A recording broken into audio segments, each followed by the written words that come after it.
Today we're talking to you about the best Amazon FBA sourcing methods and which ones you should be using.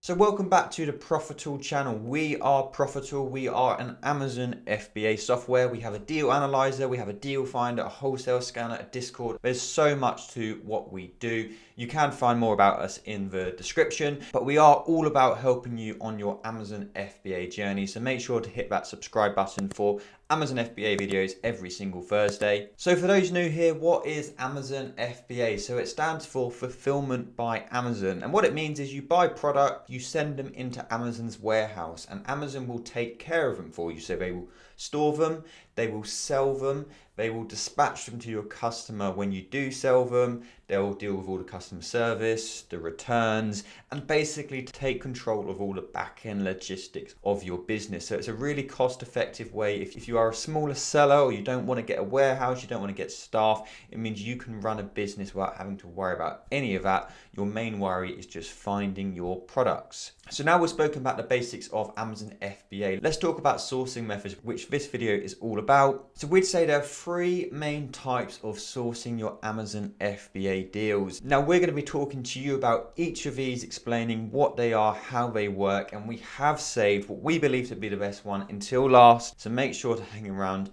until the end to see some great information on sourcing Amazon FBA products. But let's get started with the first sourcing method, which is wholesale. So a wholesaler for Amazon FBA is a business which sources their products in bulk, typically direct from the manufacturer. They then sell them to businesses like us, who then sell them online, whether on Amazon, eBay, or on their own website. Now, as a wholesaler will typically be buying products in bulk, it allows them to negotiate getting the products a lot cheaper, which of course they can then pass on to their customers buying directly from the wholesaler. Now, a quick example of a wholesaler you'll be able to see on my screen is this Harrison's Direct Delivered Wholesale. This is the wholesaler we recommend for getting ungated. They probably aren't the best wholesaler for actual Amazon FBA, but they are great for getting ungated just because they have a great range of products in the UK. If you are in the US, there's loads of similar ones as well. You can buy products from this company in bulk, so not just a few units, you can buy hundreds of units, and it often allows you to get a much cheaper price. Now, by working with a wholesaler and finding good wholesalers, it can be a real goldmine for Amazon FBA, because it means you can buy loads of products for a cheap rate and you can always get them products. You're not really too limited by stock, because usually the wholesalers will keep buying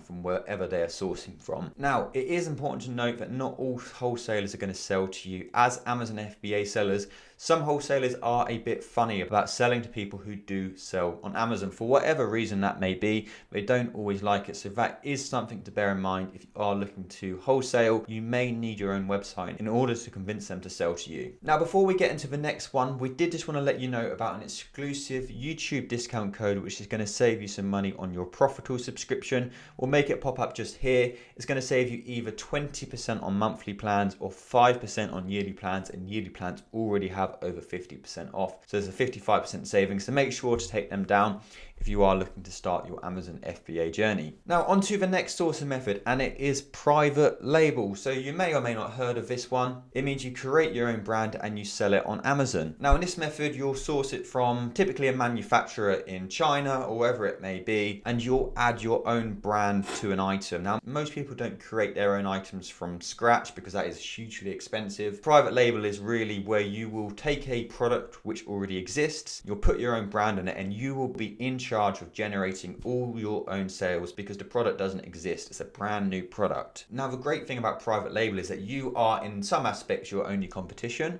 because nobody else can sell on your listing because you own the brand.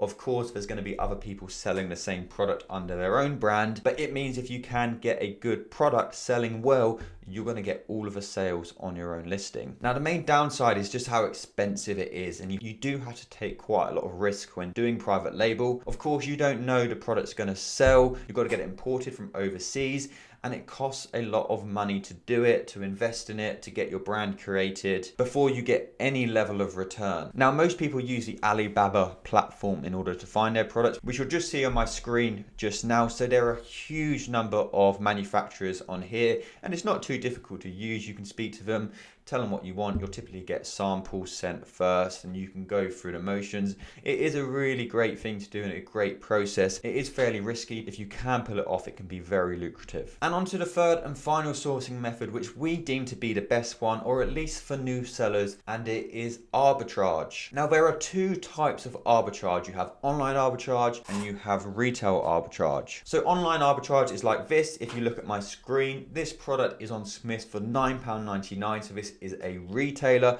So we're buying it from a retail store. Now, if we head over to Amazon, we can see it's selling for £19.99. So let's load it up on the Profitl extension and I can show you the data. So it doesn't sell loads, only 7 to 28 units a month, but look, £3.95 profit per unit, 39%.